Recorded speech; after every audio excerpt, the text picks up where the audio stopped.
Hello, good morning, and welcome back to the Holistic Witch's Cottage. My name is Melissa, and today we will talk about the witchy world and how everything is connected.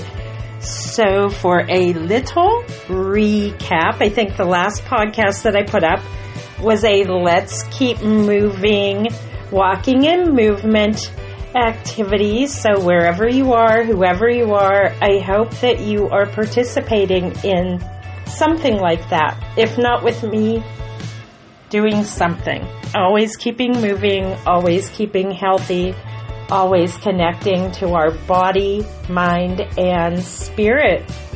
So let's talk about a recap. So on Friday, the 13th, Spooky Wookie Day, Kiddo and I decided to go on a little shopping trip to look for some discounted books for our local library. We've been working on that project.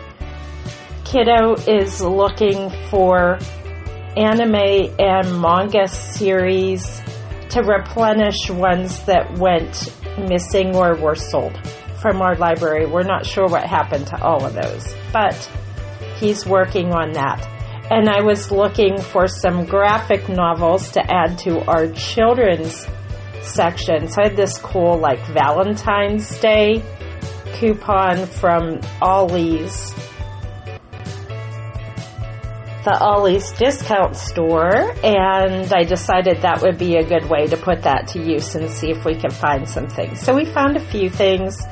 Found these really cool little espresso cups. I needed more coffee mugs, but we found some, and a few other things as well. And then we decided to do a bit of thrifting, and I sent out an invite to my mother-in-law to meet us at McDonald's for coffee, and we ended up having lunch, so that was cool.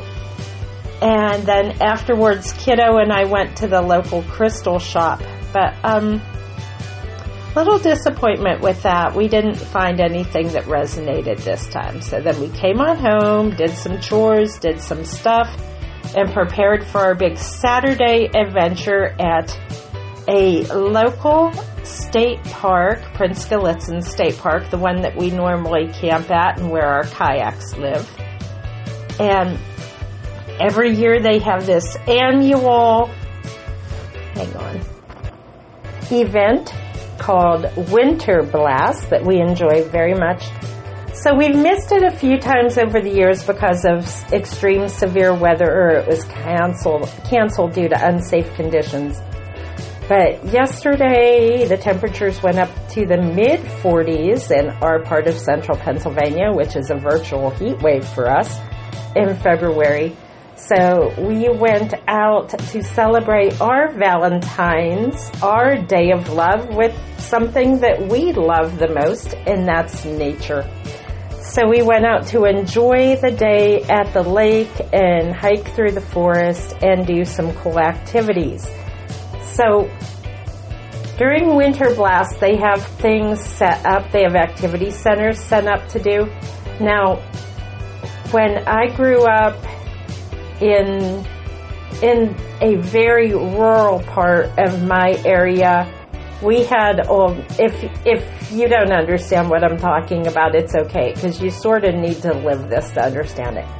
But growing up in the old coal region, there were left behind strip mines, and there were left behind ponds and tipples from old abandoned coal mines. And this is probably super duper dangerous. But when I was a kid, we used to go out and play on those. We used to ride our bikes on those. We used to ice skate on them.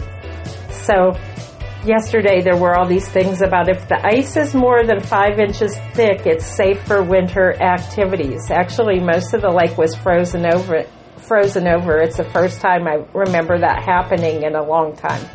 So people were out all over the lake ice fishing and skating, but they also had a parking lot ice skating rink filled with water I really wanted to skate, but I know the guys don't like when I do that because they won't do it and they won't participate. So I kind of skipped out on that. I was feeling a little bummed. I was going to get some loaner skates and see if I still have my skating skills. But I skipped on that. But we did do some hiking and we geocached. We have had mixed results with geocaching in the past, but that went okay. I actually like geocaching.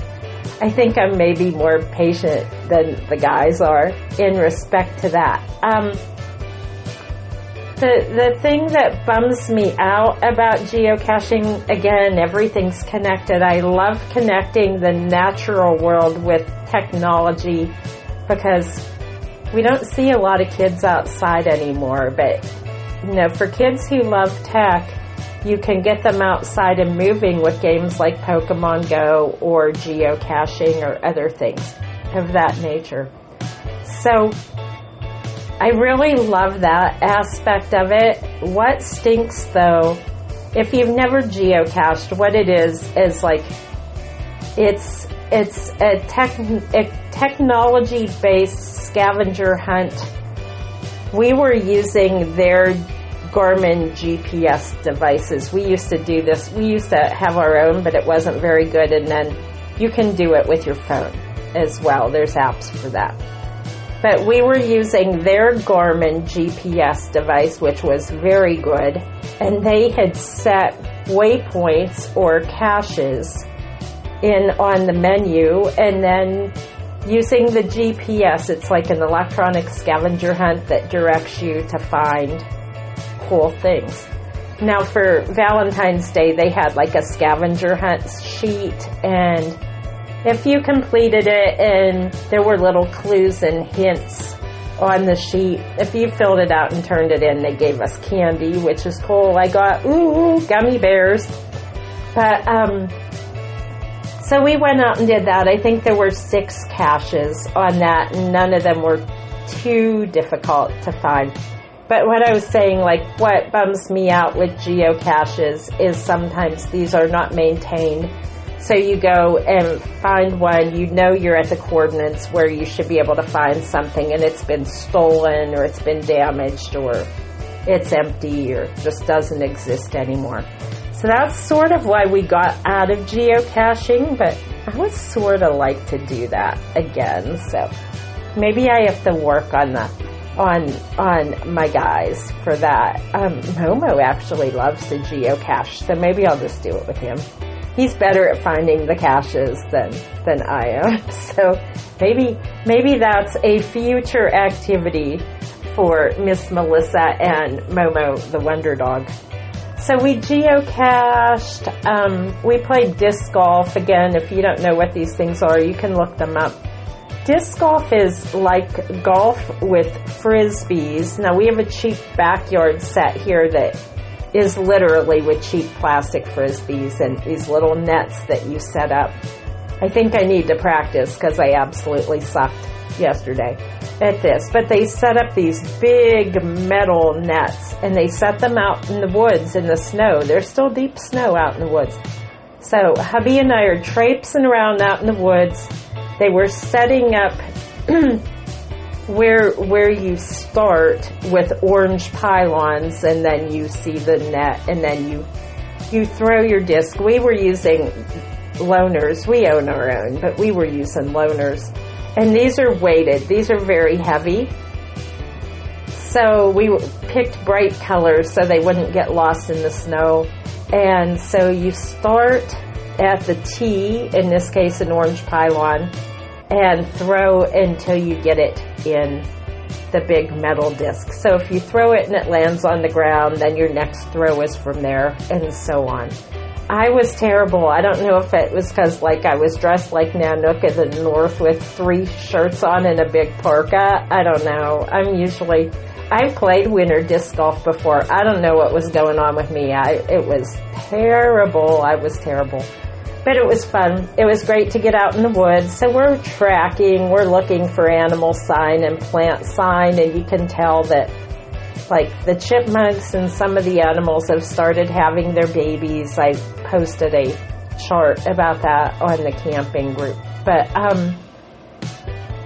so we were seeing animal sign and some early signs of spring, and that was pretty awesome. So we did all that, and then hubby and I have been talking about trying a new restaurant. It's an old restaurant that went for sale, and now I'm going to give her, she probably doesn't want to plug, but I'm going to give her one. If you ever go up camping or come to my part of central Pennsylvania and you're hanging around the Prince Galitzin State Park area, there is a new restaurant. It was formerly called Hubcaps. It was a pizza place. Now it is called Taylor Ann's Deli and Cafe. And so we decided to get some takeout for Valentine's Day to bring home. We don't do the restaurant thing a lot anymore because of schedules and just we're an ingredients-only family, so we're really careful about what we eat.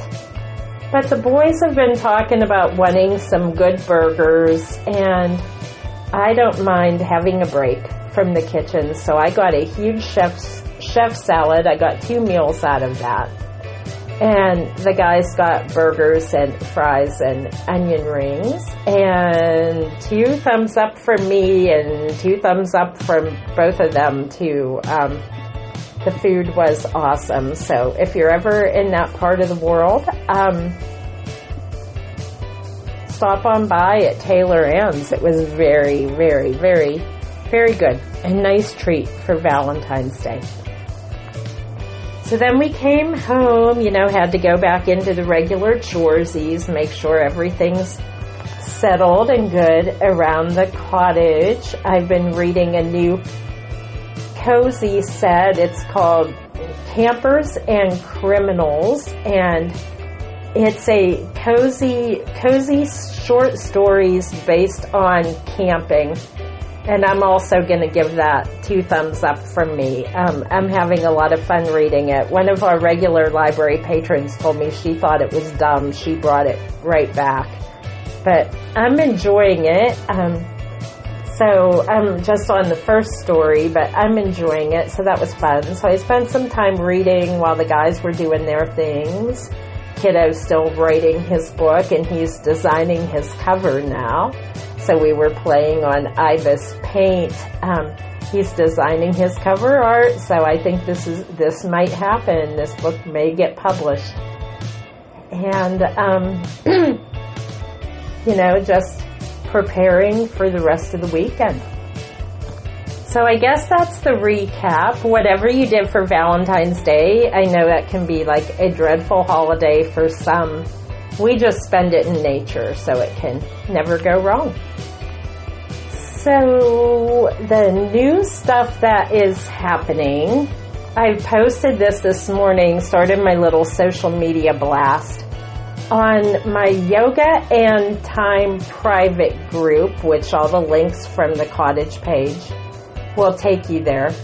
Starting on Wednesday, February 18th, which is Ash Wednesday, I'm starting a new series, a meditation, contemplation, and stretch series called Ashes. It is free, like everything I do, and it is a Lenten interfaith journey into reclaiming wisdom and connecting with the goddess of wisdom, Lady Wisdom, known as Sophia. She has other names, and we'll get into that more in the study. But I will be starting that with a Facebook Live video Wednesday, the 18th, hopefully at 6 p.m. my time, Eastern Standard Time, if everything goes smoothly. So I invite everyone to take a look at that and participate if you wish. So I took a little pause there for a sip of coffee. I've blonde roast in the cup today with sweetener and oat milk, and I'm wearing black sweatpants and just a new thrifted glittery jersey yoga thing. just comfies this morning. Yay, comfies. So Ashes, the Lenten series, people hear the word Lenten, they get all freaked out because of Christian deconstruction. I know that some of you who follow me walk a similar path to mine, which could be thought of as that Christian witch path, which can be controversial. But I'm finding that on the more mainstream witchy groups, there is sort of an evolution happening of people who identify as pagan but are bringing back some snippets of Christianity back into their path. Now, certainly not everyone. I always see a few, negative posts that Christianity has no place in the communities. But it seems like it's becoming a little more mainstream, a little more normalized. I think it's actually evolving into its own new thing. It seems different than what I remember from 15 or 20 years ago. It actually seems to be evolving. I'll probably do a whole podcast on that someday. I don't want to get off track too much. I want to stay on my path for what's coming up on Wednesday. So what Ashes will be, it will start with an Ash Wednesday celebration. So if you're participating with the video, I recommend that you have a candle and 2 bowls. And I set this up as a Facebook event, and the instructions are on there. 1 bowl should have ashes. You can make them however you want, okay? Or dirt. And the other one should have water, salt water if you prefer, and then a candle of your choice. You can use live flame candle or you can use a battery candle. Usually when I do the videos, I've switched to the battery flicker candles because it works better with my setup and with the camera. When I use live flames, sometimes it creates some distortions and images with my camera setup. So I'll probably be using a battery one for that also. Will also involve some movement. So if you're wearing loose, flowy clothes, I also recommend the battery candle. So fire safety is real in the witchy world. Okay. So 2 bowls, ashes or dirt, water, and a candle, a comfortable place to sit. I'll probably be down here in the Spookio on the fluffy white mat, and comfortable clothes. And if you're wearing loose, flowy clothes, probably go with that safer candle option, okay? So what we will be doing during Ashes, on the first video, we will be doing Ash Wednesday, ashes to ashes, dust to dust. From ashes we came, from ashes we will return, and also involving stardust. So it's going to be a chakra cleanse and an aura cleanse. Now the Lenten series will be based upon the biblical book of wisdom, Proverbs, which has 31 chapters in it. So if you read 1 per day and skip Sundays, because they don't count Sundays during the 40 days of Lent, and maybe miss 1 or 2, that will take you up to Holy Week, where we'll finish with something else. I invite you to read 1 chapter per day. Maybe have a journal, a notebook, and a pen or pencil ready. And if any words resonate with you, write them down in your notebook. I need to write them down or I will not remember them from one day to the next. Read a chapter, see if anything resonates, contemplate on the words, meditate on the words, and choose 3 to 5 words and maybe incorporate them into yogic movement or yoga poses. So a key word in the Book of Wisdom is wisdom. So let's say you choose the word wisdom. you might want to choose a yoga pose that corresponds with wisdom, like hands in the air in a prayer pose, lifting the third eye to the divine, and maybe doing some yogic breathing to help connect to wisdom. We'll talk about this more on day 1 of Ashes. Now, the other part of that I chose this particular topic, I've been wanting to revisit the Book of Wisdom for a while, but as a Gnostic, Sophia, also known by other names, some of my Gnostic friends refer to her as Mother Goddess, Goddess Asna, Goddess Osna. I prefer Sophia. I prefer the Greek name. That's me. If you prefer a different name, that's cool. She actually goes by many in the Bible and different holy books. Okay? I'm hoping that by revisiting Proverbs, I can reconnect with the Goddess of Wisdom, that I can reconnect with Sophia. And if that interests you, I invite you to join along with me on this 40-day Lenten series called Ashes, and everything's free, so no worries. Now, if you have to, you can use a Bible, you can use the book of Proverbs if you have it separately. I'm not saying anyone has to go out and buy one. There are many free options of Proverbs available online. And if you have trouble finding something, let me know. I'm sure I can help you out with some links on that. So day 1, Ashes, you need the 2 bowls, a candle. We'll do the Ash Wednesday ceremony.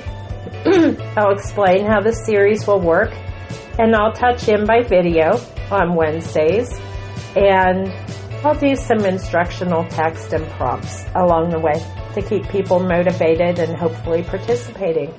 So I hope that some of you decide to join in with that. I'll probably touch in on the podcast on that as well, for those who don't like the videos. So we'll see how that all pulls together. So I wanted to talk a little bit about Proverbs. Proverbs is one of the books in the Bible, was written by Solomon to provide wisdom and moral advice to the people of his time. But some of those words transcend time. Again, everything's connected, and they can be useful for us as well. Now, Sophia is referred to, and we'll learn more about this as we go. Sophia is referred to by Solomon as Lady Wisdom. In early Christian times, the Gnostics, some of the Greek, that would be the Hellenists, and some of the others still had the male counterpart to God the Creator, and some had the female counterpart to creation. Some called her Sophia, some had other names for her. Through Proverbs, she's referred to as Lady Wisdom, or Sophia, as I'll be calling her. She connects to wisdom. She has connections to her part in creation of our reality, and she has connections to Mary Magdalene, and she also has connections to Jesus Christ. And again, we'll get deeper into that as we go in the series. So if that interests you in any way, please join in with me. And if not, if it doesn't resonate, that's okay too. Now, I hate to drop my credentials because sometimes people take offense to it. I am a certified yoga and meditation teacher. I am certified in other forms of energy work. I have an education degree, and I also have a ministry degree, and I am an ordained minister. So sometimes people say, what gives you the right to do a class like this. Everything is connected. So I feel like this connects to my yoga practice and the yoga classes that I do, to the witchy and energy work I do, and also to my connection to interfaith ministry. So that's what's coming up on Wednesday on Yoga and Time, and the link is available on the Cottage Facebook page and some other places as well. So I think that's the big news for this week. We're getting close to the 30-minute mark. What are my plans for this week? I'll be working at the library tomorrow. I'm opening up, even though it's President's Day, because the kids will have the day off. So I'm opening up and hoping some kids, some children, some families stop by to get some books. That's my hope. So any positive prayers, any positive wishes on that, I would appreciate. Kiddo has an appointment midweek, and the weather looks like it's going to be warmer, and perhaps we'll have some snow. Otherwise, no big plans for the week other than to continue to work on the new series called Ashes. And maybe if I have time, I'll do another Let's Keep Moving. Let's Get Moving, Let's Keep Moving podcast, because that motivates me to keep moving with you as well. So I guess that's all I've got for this week. Remember, everything's connected. Your body, your mind, your spirit, the universe, our realms, nature, our fur babies, the people we love and the people we don't love so much. Everything's connected. Whatever you do, wherever you are, blessings on your path, blessings on your journey. Scanning around to see if there's anything else. I think that's it. Bye-bye.